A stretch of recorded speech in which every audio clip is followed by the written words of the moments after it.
everyone, and this time we're continuing on our theme of aliens, and we're going to go into what's quite a dramatic subject for people, and that's alien abductions.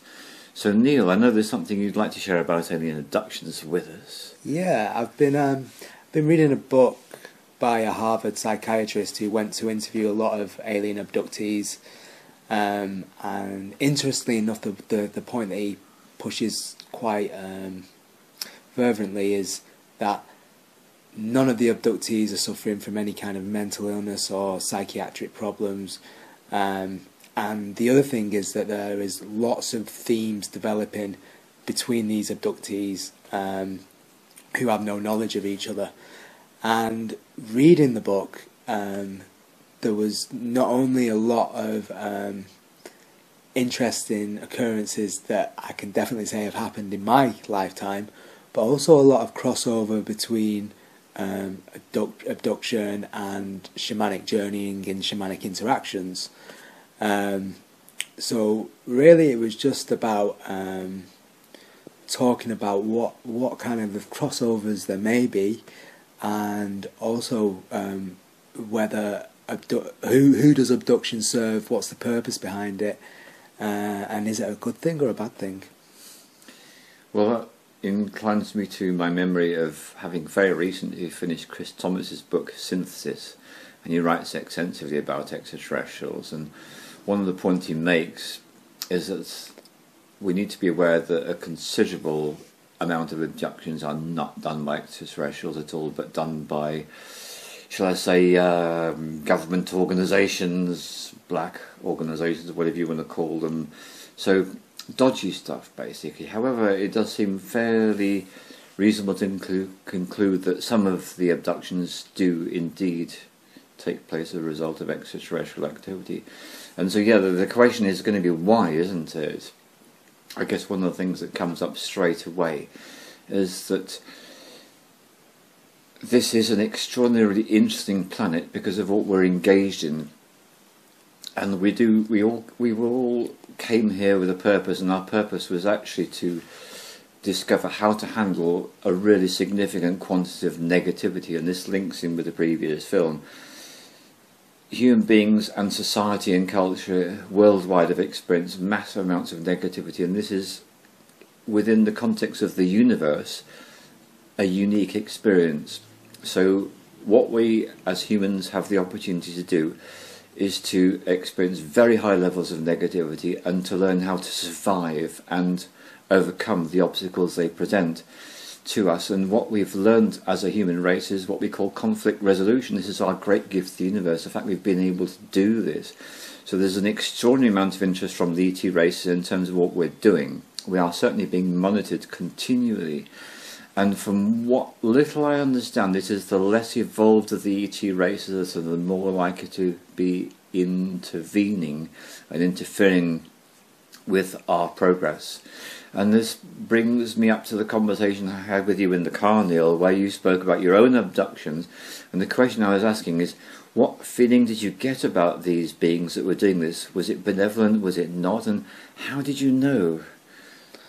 Yeah, that's a good question. There is definitely an intuition in me that I trusted whether to go with it or to put an end to it, so to speak. And that was one of the very interesting differences between myself and the abduction cases that were discussed in the book, was that for them it didn't seem like it was in their control and it was beyond their control, whereas for myself, in a lot of my experiences, I've almost felt that at any time I was able to stop it and put an end to it, and return to my body, return to my bed or wherever I was, and say, right, I've had enough, or stop it from happening altogether in the first place.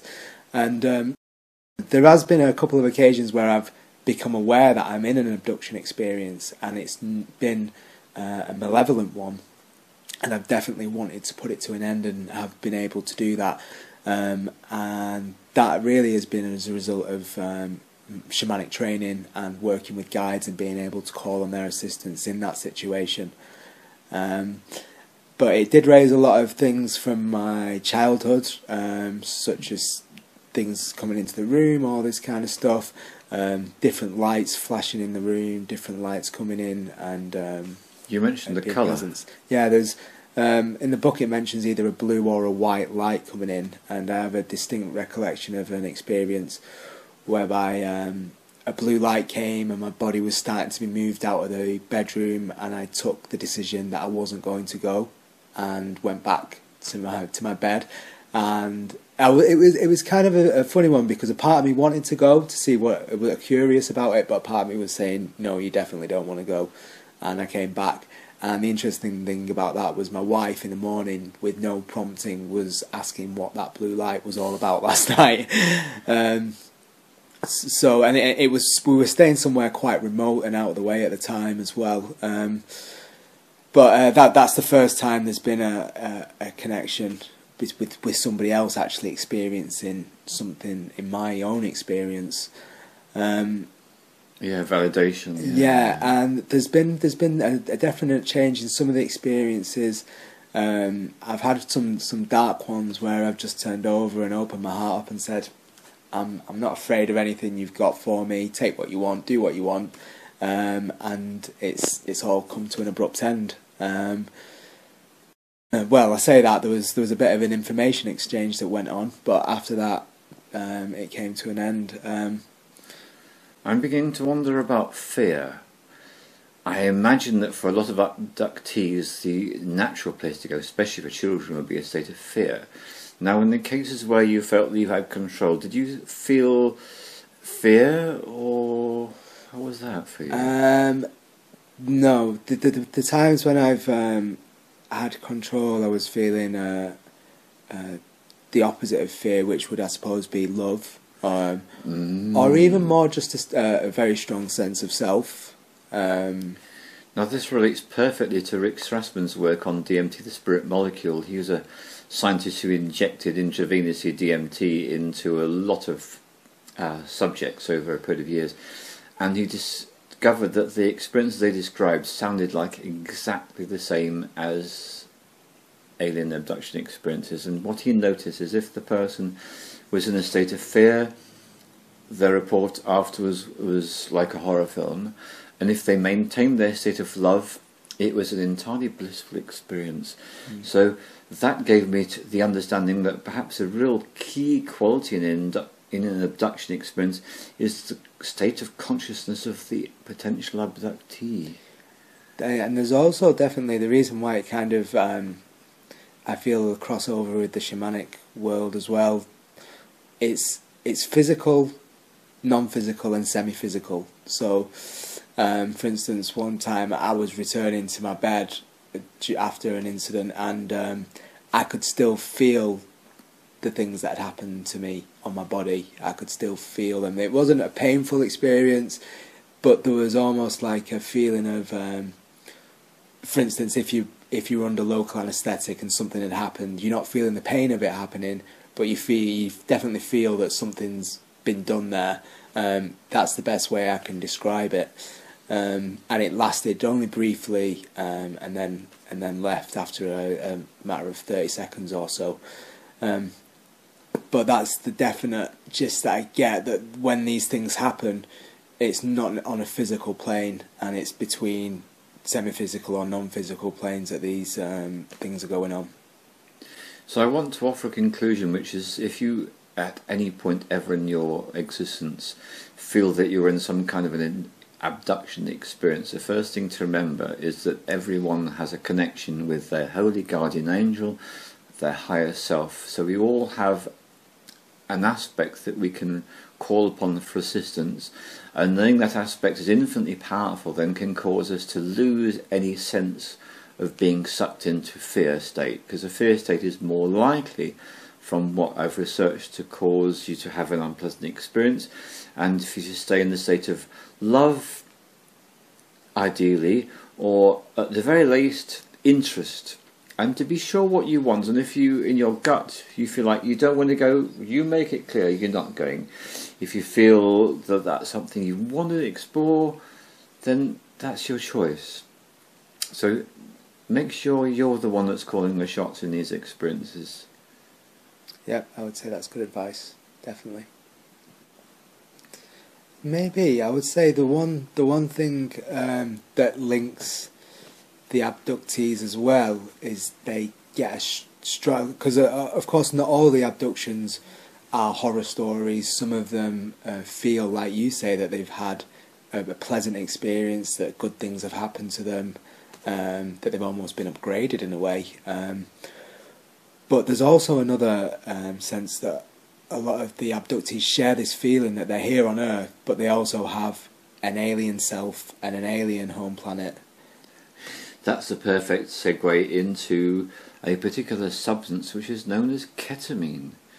Now, I have very strong opinions personally about pharmaceutical substances. However, I need to say that having listened to a number of people who've explored ketamine in detail, it's a particular substance a person can take that enables them to become consciously aware in this lifetime of existence in other realms and dimensions. And particularly remember listening to people who've told me about the fact that they were very much aware that they had existence on starships and that they went off and did things, and the ketamine somehow enabled them to connect with those experiences in a way that they never connected with them before or since. I suppose a question that's whirring around in my mind at this point in time is if this is the case, and for instance, let's take myself, I was an alien on another planet and decided I was coming here, would I have to die as that alien to then become this human being that I am? And then when I die as a human being, do I go back to being that particular alien? You know, how does, if you know how that works, I'd love to have an explanation on that. This is all to do with the human template. So the information that may or may not surprise you is that, in a sense, we're all aliens. That's the bottom line. So let me explain. Neil has made reference frequently now to the three levels of existence. We are fully physical, then there's semi-physical, they're what we call the ET races, and then there's non-physical beings, and these are what people refer to as the angels. So this planet was created so that beings, both the angelic realms and the ET realms, could have the opportunity to experience a full physical existence. And the argument is that that's what almost all of the walking human beings on this planet actually have extraterrestrial or angelic origin, in as much as we, for example, angels, the non-physicals, have the ability to be in anywhere, in any space and time, and their lifespans are so huge we can't even conceive of the figure. It's astronomical. The ETs don't live for quite so long, but it's still a massive figure in terms of their lifespan. And so what these beings can choose to do is they can choose to incarnate in human form and get the full physical experience. Bearing in mind the fact that there's been an increase in population until fairly recently, this is a very popular experience. So you could regard this planet to be one of the best rides in the universe. That's one way to look at it. And so if a non-physical or a semi-physical wishes to have experience in human form, what they do is they request that a template is created for them based upon the human template, and the act of procreation between a man and a woman is, it didn't used to be, but this is the way that it happens now. There was a time when adult births were the common thing, but not anymore. It is all being born as a baby, so the two adults get together, they have sex, that's procreation taking place, the template is established, and that being inhabits that template. And this is one of the really interesting things about when you've got a fetus in the womb, what age does that soul really come in? And it's not a straightforward answer, because actually that soul comes in very gradually, and it continues to come in through childhood all the way up through puberty to a certain point when that soul is fully engaged in that body. That's actually the way it works. So it is fascinating. So we're having this conversation about ETs, but actually, in a sense, we all are. And some of us have more of a sense of our origin than others. Believe me, it's a fascinating subject, and if you want to go much more deeply into this, I would recommend any or all of the books written by Chris Thomas. A great deal of information is to be obtained there. that answers my question. Thanks very much, Keith. Cheers, and you answered my question too. Nice one. There we go.